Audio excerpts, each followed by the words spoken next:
vamos falar um pouco sobre a distribuição dos organismos no ambiente, né? Bom, os indivíduos de uma população, eles vão se distribuir no seu habitat, né, no seu local de ocorrência, o habitat típico, onde ele prevalece a sua ocorrência, de três possíveis maneiras, né?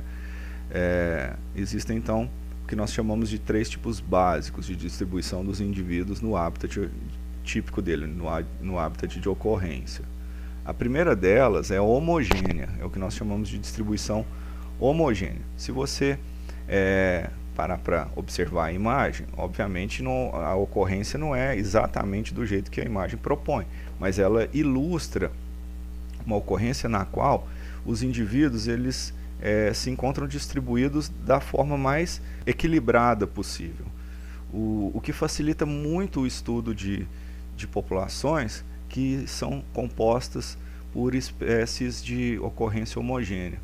Porque se você pegar essa imagem e dividi-la em frações, né, se você cortá-la aqui em 9 cubos, né, em 9 quadradinhos, você terá exatamente um indivíduo em cada um desses quadrados. E esses quadrados podem representar a sua amostra. Então, se você em 1/9 avos tem um indivíduo, obviamente, na área toda você consegue calcular a ocorrência de 9 indivíduos. O que não é possível, por exemplo, quando a distribuição ela ocorre de maneira agrupada. Se você fizer a mesma metodologia nessa área aqui, você terá possíveis locais de amostra onde não existe nenhum indivíduo, né? Se você observar o canto inferior esquerdo, se você fizesse o mesmo corte do que na situação anterior, você não teria nenhum indivíduo, enquanto em outros locais você poderia ter um resultado muito maior, né? Com muitos indivíduos agregados, como é o caso ali daqueles 4 que estão no canto superior esquerdo, né? Esse tipo de situação, ela não possibilita, por exemplo, um número de amostras pequeno. Se você fizer uma única amostra aí, o resultado obtido ele será muito distinto à realidade.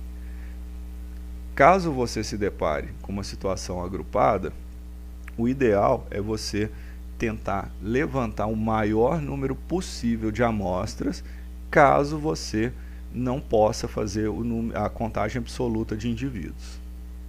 E a terceira possibilidade é a distribuição aleatória, que essa, por sua vez, se torna a mais dificultosa em análise, uma vez que ela não tem nenhum padrão.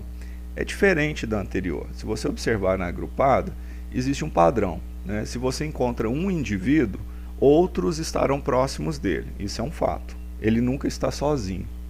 Já na homogênea, você teria os indivíduos individualmente distribuídos.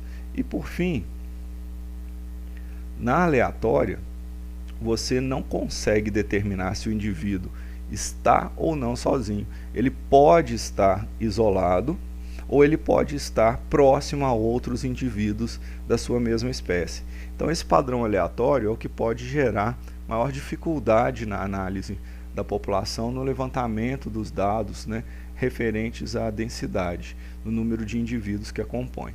Então nesse tipo aqui, o que cabe é um maior número de amostras possível, além de que, se for viável, a contagem absoluta seria a melhor metodologia. Então, essas 3 situações de distribuição da população são as que nós encontramos na natureza.